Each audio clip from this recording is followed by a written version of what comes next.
Oh boy, long day. If you watch my channel at all, you know I went to Bass Pro today. It was a nice day. Yeah, the director and producer of the Beyond Off Grid documentary. I'll put a link for that here. I'll get myself to remember. Um, awesome documentary. Everyone should watch it. Get copies of it. Spread it. He has a website, beyondoffgrid.com. You can order it there. You can watch it streaming for I think $5 or something. Watch the whole thing. Spread the information in it. A lot of material on homesteading, how to grow food, how to collect rainwater, how to get water out of your well. If you don't have water, you don't have anything, okay? If you don't have a well, if you don't have a way to get water, a spring or a well or a pond or something, you can't grow a garden, you can't do much in anything. You can't cook on a long-term basis.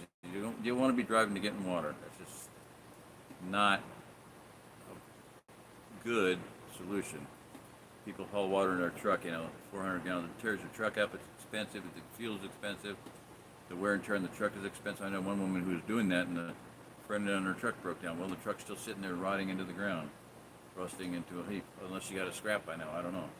Anyway, don't do that. Get a well, have a spring, develop a spring, use a ram to pump water up to a cistern. Have on-site water. Collect rainwater. You can do that.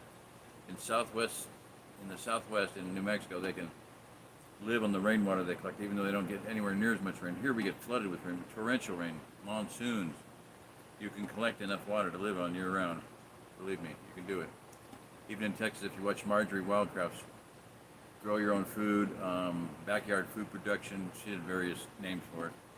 But she shows the gallon storage they had, and they know that orchard trees need X number of gallons a day, 30 gallons a day, something like that, and they knew that they didn't have enough water storage. They had I don't know, some ridiculous amount, 100,000 gallons of water storage.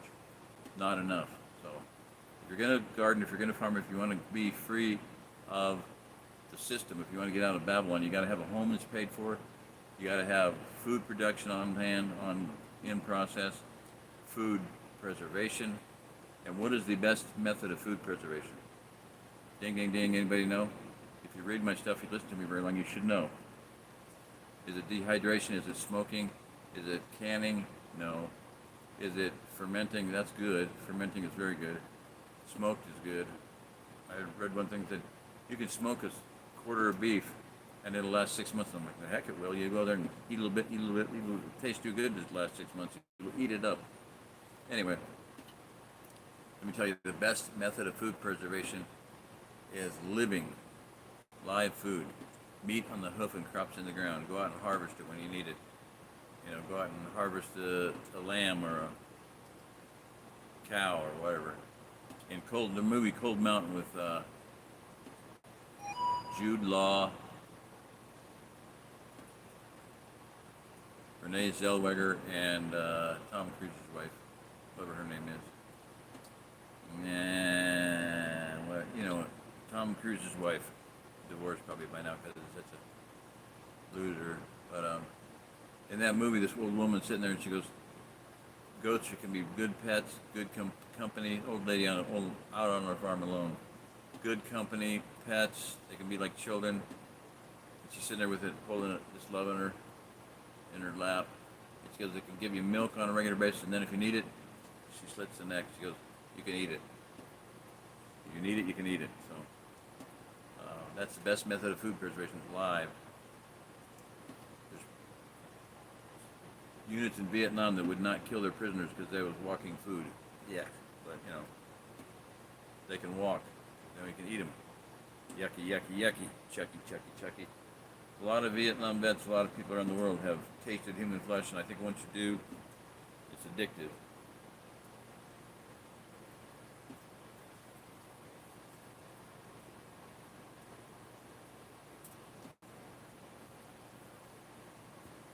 Oh my gosh.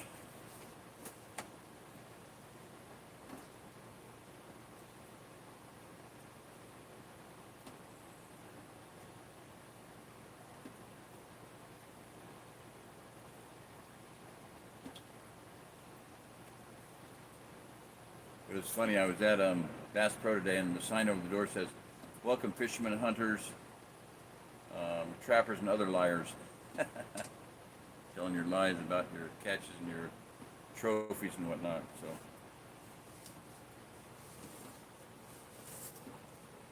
step up to the microphone here, sir. I forgot to tell Sopek today. He's talking about going to these meetups. I want to go to the meetup Sunday. Yeah, tomorrow. Right. I guess I'm not going to go. Oh well. Whole day I never did MapQuest even. How close he could have dropped me off at. He said, hey, I'm here. Come pick me up. I got to make a phone call and somebody could have come and got me. Doggone it.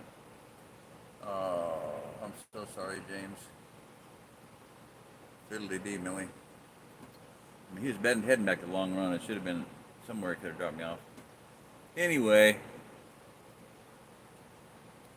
I want to get to that. Listen, in August, there is a preparedness meeting in Marshfield. I am going. I don't care if I beg, borrow, or rent a car. I'm going. No question. I got to find out when it is and all. OzArk Homestead preparedness or something like that. I'll try to get a link on that too. So 2 things. The expo in August I got to post a thing for, and what else did I say? Think backwards. What I've talked about. I don't remember. Okay, so that's enough. Blathering, lecturing, diatribing. Coach Goober. Okay, poor Daniel. He got a card he shouldn't have. He got his picture taken. He got his puppet made. They make a puppet of you and then they eat the ashes. Daniel was sworn into the Cobra Club that morning. Fortunately, the swearing-in ceremony only took a few minutes. One sec.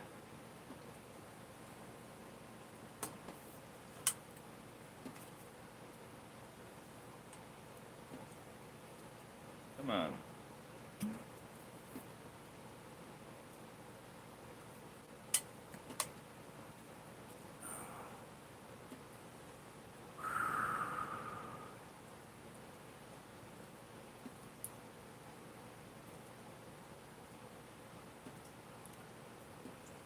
Barry used a sewing needle to stick Daniel's thumb. Daniel had to let a drop of his blood fall into the flame of a candle and repeat the club oath. The whole thing seemed melodramatic to Daniel, but he went along with it so he could get out of the hot little shack. It wasn't until after he was sworn in that Barry told him he still had to pass an initiation test sometime in the future to be a full member. Daniel didn't worry about it too much, but he was worried about the test he would face that evening. The first practice of Goliath Sports League began at 5:30 and Daniel dreaded it. For good reason. Gimpy the Limpy, whatever. Okay. This is working out pretty good. If I can just get a back cushion better, back support, neck support. I had to dig in back here. That's a tip out behind me. That's all the stuff's piled in here.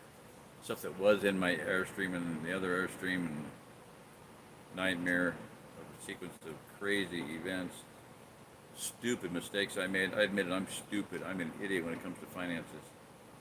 I did some really dumb things, pressured or whatever, tricked, befuddled, deceived, conned, cajoled,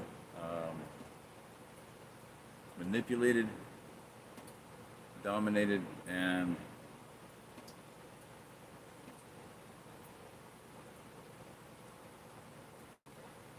intimidated. Yeah, there you go.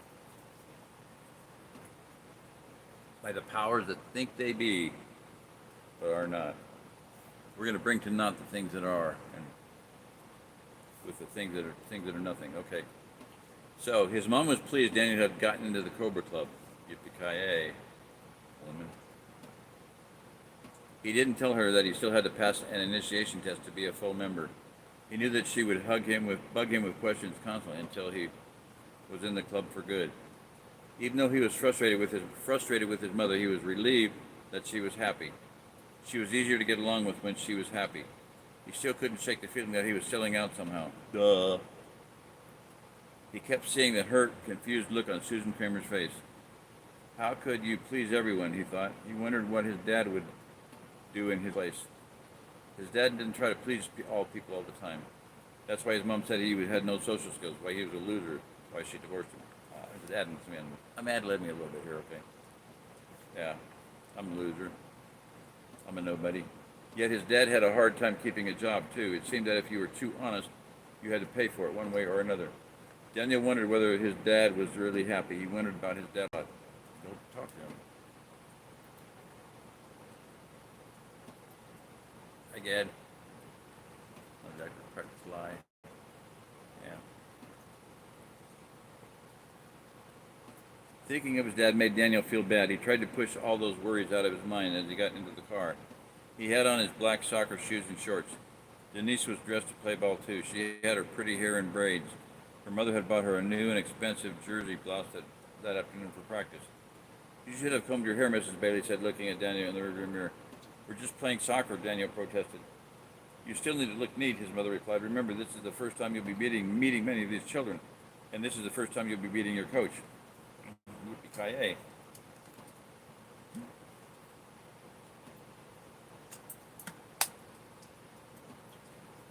I don't butter up well.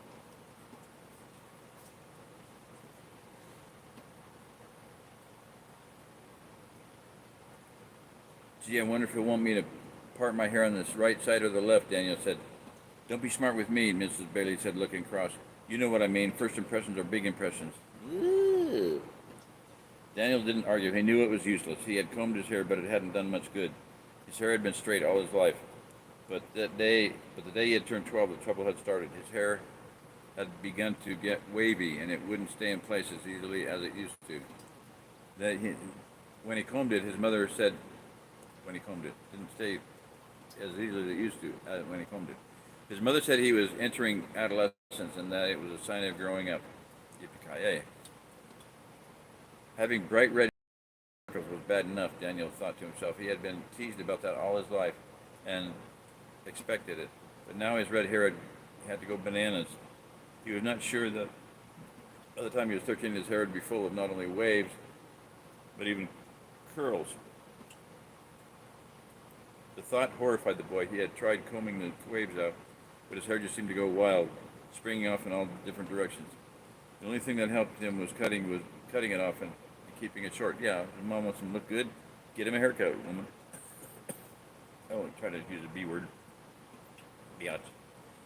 But since his family had been busy with the move the last several weeks, he had forgotten to get it cut, like it's his responsibility.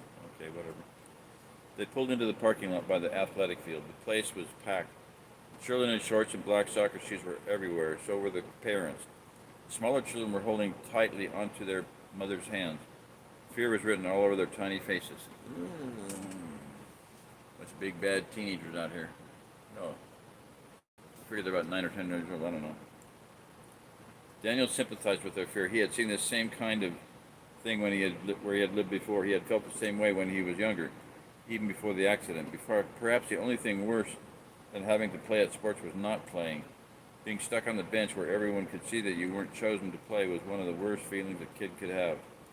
That was the lowest you could go. That wasn't the lowest you could go.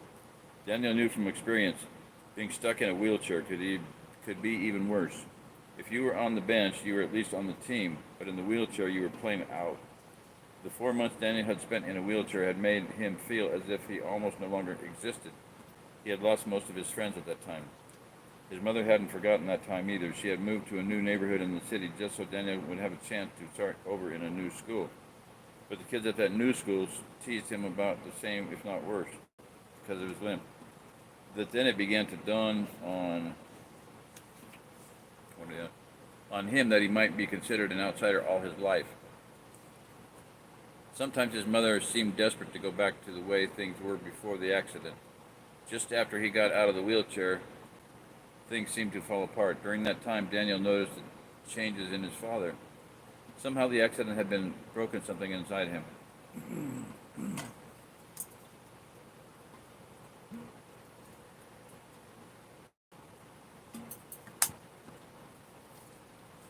I rode today. I didn't drive. My friend drove, but talking for about 2 hours was not good for my voice.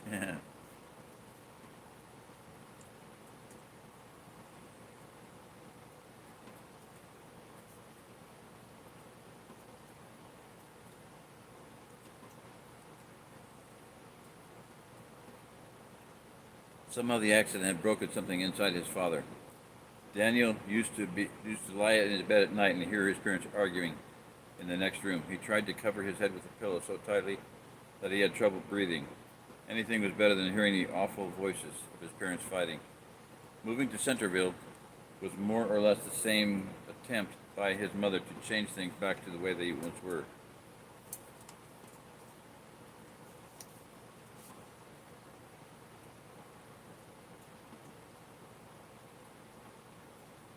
They used to be, Daniel thought. She didn't like his limp any more than the kids in his grade. She was probably just as embarrassed as he was in her own way, he figured, but she was determined he would be as normal as everyone else. Playing in the Goliath Sports League wasn't a game to her, and Daniel could tell by looking at the faces of the other parents that it wasn't a game to them either. Mr. Goober is your coach, his mother said. He's that man over there, and don't worry, Coach Carruthers already told him about your little problem. Swell, Daniel said inside. He looked at Coach Goober. He was a hairy man. He wore white gym shorts and had hairy legs and hairy arms. Hairs even peeked out from the neckline of his white t-shirt. He was somewhat short, but very stocky and muscular. He wore a whistle around his neck. I'll introduce you, his mother said. She grabbed Daniel's hand and pulled him along. Daniel's face began to turn red. I can walk, Mother, he said, yanking his hand free. I know you can walk, she said crossly, but she was all smiles again by the time they reached the coach. Coach Carruthers, this is my son Daniel, Mrs. Bailey said. We're new in town. I'm the personnel manager out at the factory. Kiss my butt. Coach Goober frowned, trying to think. Must be hard for him.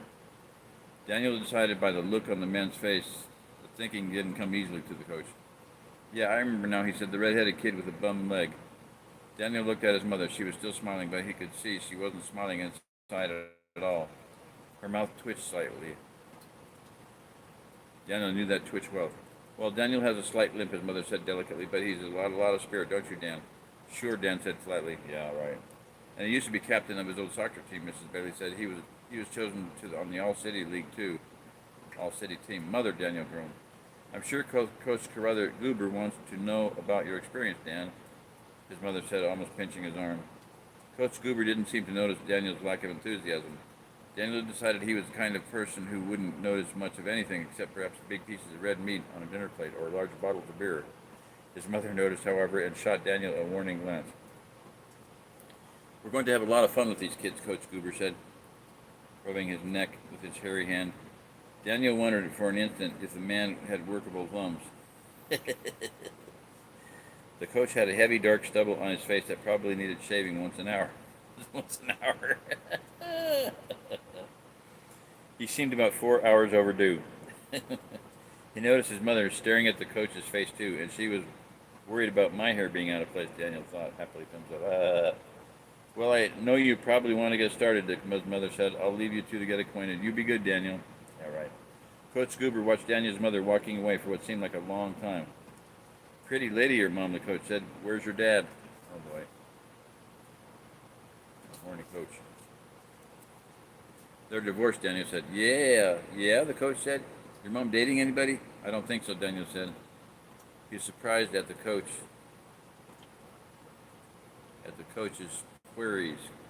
questions. Is that a fact? The coach grunted. Well, I want to know that don't mean a thing to me, but you're crippled and all. I want you to learn the fundamentals, the basics, and play ball. I'm not exactly crippled, Daniel began to explain. Crippled, lame, bum leg, whatever you want to call it, don't make no difference to me, Coach Goober said. I don't hold it against you. I had an old coon dog once who had only 3 legs. He got his right front paw caught on a steel spring trap, and the vet had to take it off. Whack, right at the knee. I still got it in my den, you know. Kind of like a rabbit's foot, only bigger. Oh, God. Dog's foot. Instead of a rabbit's foot, you got a dog's foot. Yeah.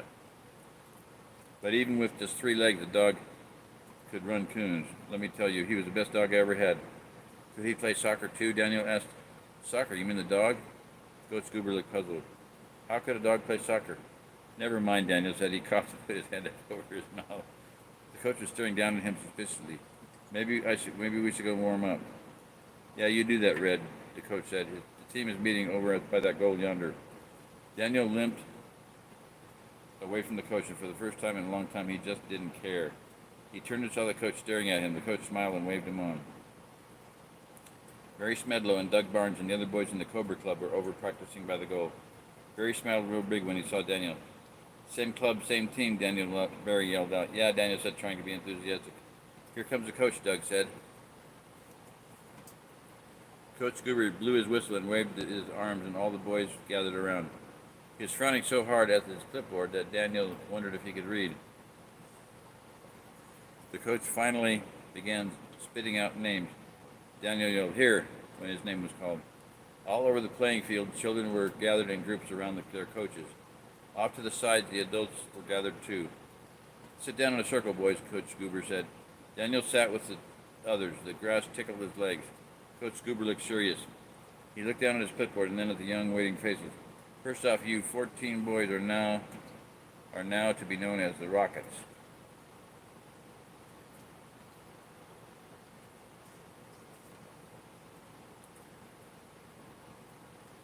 The boys smiled and began whispering among themselves. The coach tooted his whistle lightly and the whispering stopped. "Boys, let's get something straight right here and now," Coach Goober said. "We are a team, and the team is like an army, and I am the general in that army. And when this whistle blows, you stop everything and listen up." "How will we know it's your whistle?" Barry asked. Other whistles could be heard in the distance. "Don't be a smart mouth, Miss Smedlow," Coach Goober said. Coach Goober said with a frown, "You know what I'm saying." "Yes, sir," Barry said innocently. "Now, boys, you may think we're out here just to play a simple little game and have a little fun, but we're not," Coach Goober said. He seemed to be reading from the clipboard. He waited in silence, looking at each serious face. He reached down and scratched his hairy knee. "Playing ball is a lot like playing the game of life. There are winners and losers. There's winners and losers. And who do you want to be?" "Winners," the boys yelled in unison. Daniel didn't yell because he was taken by surprise. "That's right, because everyone loves a winner," the coach said. Everyone respects a winner, whether it's just a ball game or the game of life itself. In the game of life, there's a saying, survival of the fittest.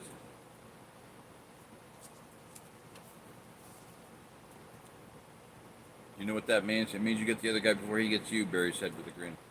"Smedlow's exactly right," Coach Goober said, nodding his head. "As soon as you put on those black shoes and in the uniform of the Rockets, everyone is your enemy, unless he's a Rocket. We are playing for keeps, as they say. Now, on this team, we're going to learn the basics, the fundamentals of a good game of soccer. That's only about 40% of what it takes. Do you know what the other 80% is? Comes from?" How about you, Red? You know?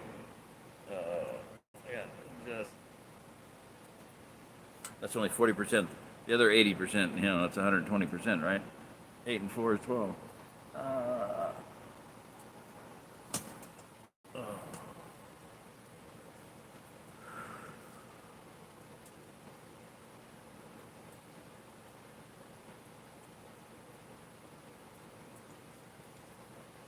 Actually, 40 and 80% add up to 120%. Daniel said, "So you probably meant to say 30 or 70%. Or, what are you talking about?" Coach Goober asked, frowning. He squinted his eyes together on his heavy forehead so tightly it looked like he had one big black hairy eyebrow. The other boys began to snicker. "I'm not here to talk arithmetic," the coach grunted. "The only arithmetic I want to see is winning numbers on the scoreboard. Rocket winning numbers." The coach looked at each face, trying to see if anyone was still snickering. He glared at Daniel before moving on. "What I was saying before this," he continued, "the fundamentals of the game are just a small part. The other part is attitude. You boys know what I'm talking about when I say attitude?" They all quickly nodded their heads. The coach smiled broadly and then reached down to scratch his knee again. "From now on, all Rocket team members are going to have a winning attitude," the coach said. "That's how you play the game of soccer, and that's how you play the game of life. If you haven't got a winning attitude, you've got a losing attitude. Is that clear? This town, this state, this whole country has lost its winning attitude over the years. If you ask me, sir, times are hard. Some people say we might be heading for a war. Some even say we're already on the way out, losers. But as my old coach told me, when the going gets tough, the tough gets going and bang some heads. Of course, we were playing football then, a real game. But it doesn't matter what the game is, it's attitude, boys. That's what I'm talking about. When you get on the field, it's time for battle. If that other player isn't a Rocket, he's your enemy, and only winners survive." Coach Goober looked down at the clipboard once more. He read something, squinting his eyes together tightly. "I have an announcement before we hit the field," he said.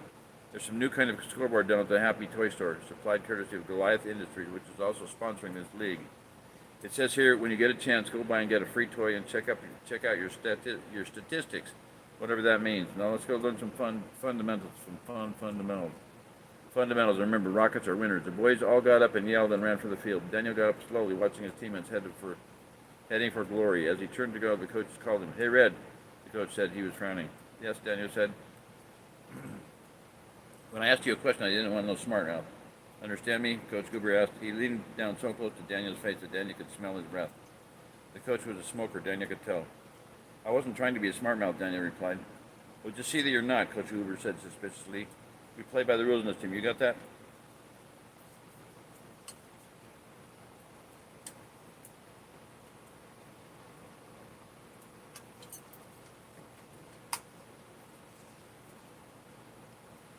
"Sure," Daniel said simply. "Good," the coach said. "Now get out and show me what you can do." Daniel ran toward the others who were already kicking the ball around. The coach watched him limping. The big man spat on the ground and then walked toward the other boys, blowing his whistle. That was it. Full end of a page, not a little bump one. Okay. Next chapter is the big board. The first time I read this, I talked about how this really hit home with me because my first, let's see what happened. Go back to ancient history in my life. A long time ago in a galaxy far, far away, before I became Luke Skywalker, going out to fight the Empire.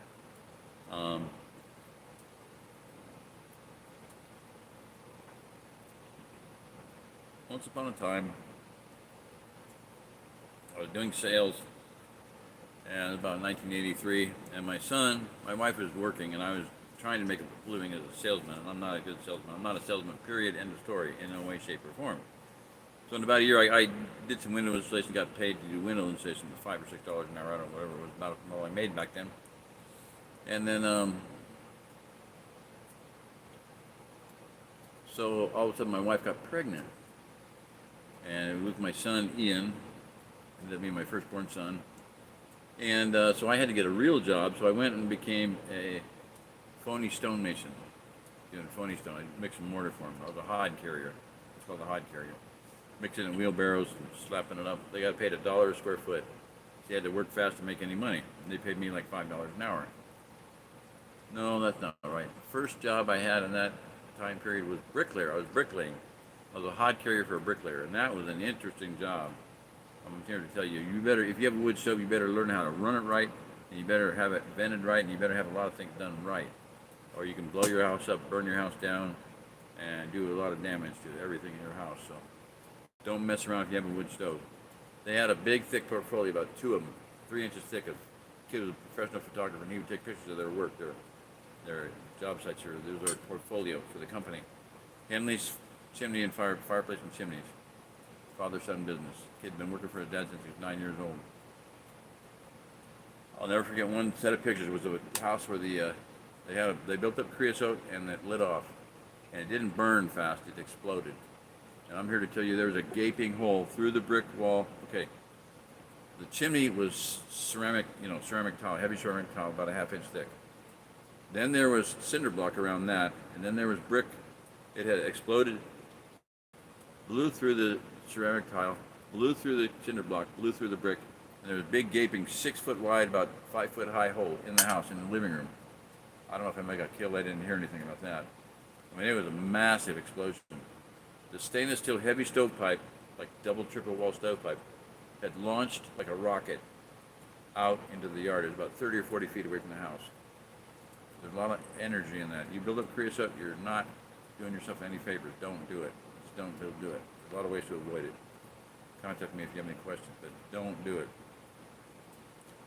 I'm telling that to Stale. Oh, so they were out of work. They're going to be out of work for a week. Well, I still needed to work, so I got a job as a hod carrier for a phony stone guy. And it was a pretty interesting job. It was fun. The guy's a lot more easygoing, a lot more lenient, he was a lot nicer. The bricklayer guy they were mean, they were hard, they were tough. I learned a lot, but man, I'll tell you what, they didn't cut you no slack. So I'm saying all that to say whatever I was going to say, I don't know. tired. Oh, so my wife's pregnant, and so I became a bricklayer and then a stonemason helper in both cases. What does that got to do with what I'm talking about here? I don't know. Sorry. Think backward. Rewind. Where was I going with that? Gad, help me out here. Gad, come on. Tell me what I was saying. My wife's pregnant. We're having a kid. I become a stonemason. Something about the silly book today here. Oh, so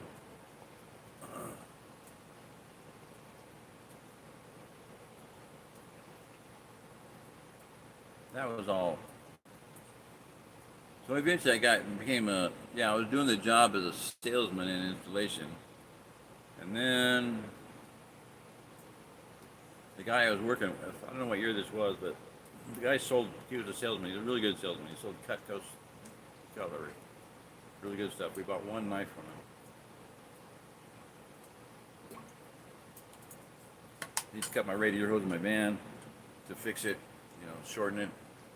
And I left it on the radiator of the van and lost it. So $35 down the tubes. My wife is not happy. So, not a happy camper, not a crappy hamper. Anyway, so I was doing sales, and then he started a janitorial business, and I took the business over. That's where I was going. Okay, so I took the business over, and eventually ended up getting up real early in the morning, like 2 and 3 o'clock, whatever time to blaze through all the accounts. So I was awake, I was alert, and I was working fast. Instead of, you go out at night, you're just dragging. A lot of times we would actually leave an account, go home, and come back later to finish because we were so tired. My wife helped me a lot. And we both, to this day, probably still dream about janitorial work. Opening the key, opening the door, and getting in. And I'm wondering, a lot of times I'll wonder, did I turn off the alarm off, in my dream, kind of like nightmare type stuff, not bad, but we still dream about it. I think she probably does too. So anyway, I started getting up at night. So I was up all night. I'd sleep, get up early in the morning. But at that point in time, I was not seeing anybody. I'd sleep during the day, work at night. I was up by myself all the time. I started getting very depressed and not having any contact with anybody. And I started having a lot of thoughts about suicide. So I started, I got to change. I got to change what I'm doing here. This is not good for me. So I started doing this. Guy about the janitorial business had already got into carpet cleaning, so I got into carpet cleaning, the janitorial work, and so I segued into janitorial more, carpet cleaning more, and I got hired on the dock to handle freight, loading and unloading trucks, Northwest Transport. Later became Nation's Weight Transport. It was all set to become New World Transport when Jerry McMorris, the owner of the Colorado Rockies, decided he didn't need that damn business anymore because they're going to have too much hassle, so he just dumped it and sold it. So walked in, closed the doors, put change on the doors, and you're out of work. Boom. I said that to say something else. Oh, the board. Okay, Daniel Bailey, the big board. So they had a board, and if you were on the board, if you had a number, and number 300 is up in the 300s. Usually, most of the big companies have about 300 guys. So every day, are you on the board yet? Did you get on the board? Are you going to get on the board? And I didn't want to get on the board because I knew it would be a problem with my tax situation. See, federales. All the federales say could have had him any day. Anyway, I didn't want to get hired, and I managed to never get hired. And then they got not so busy, so I got hired. I started working for Consolidated Freightways, ABF, Arkansas Best Freight, Churchill a little bit. I don't think I ever worked for whatever that other one now. And I worked for Yellow Freight. So, but I never got on the board until Yellow Freight, the last job I had. They were really busy, and every time they called, I would work. I'd work overtime. I'd work. Well, the rules are in the union is that if you work X number, like 50, I think it's like 50 8-hour shifts in a 6-month period, the company has to hire you and put you on the board. So one day I was calling him, "Congratulations, Mr. Diamond. you've worked blah blah blah 52 shifts in 6 months. You gotta be on the board. I'm like, oh shit, that's not what I wanted. Because I knew it'd be a problem with my tax situation. So anyway, boom, they did and put me on the board. And next week she calls me, hey, Mr. Diamond, come into the office. The IRS is going to lien your wages. And I'm like, yeah, whatever, you know. So I didn't catch my last check I got. It was $825. And the next check I took $617 out of an $800 check. So I took that last $800 check and when I entered U-Haul, moved to Kansas. Boom. So thank you, IRS. You know, it was really nice little kick by the Mama Eagle to get out of the. You know, we wanted to get out of Denver anyway, so it was our motivation to get out of Denver.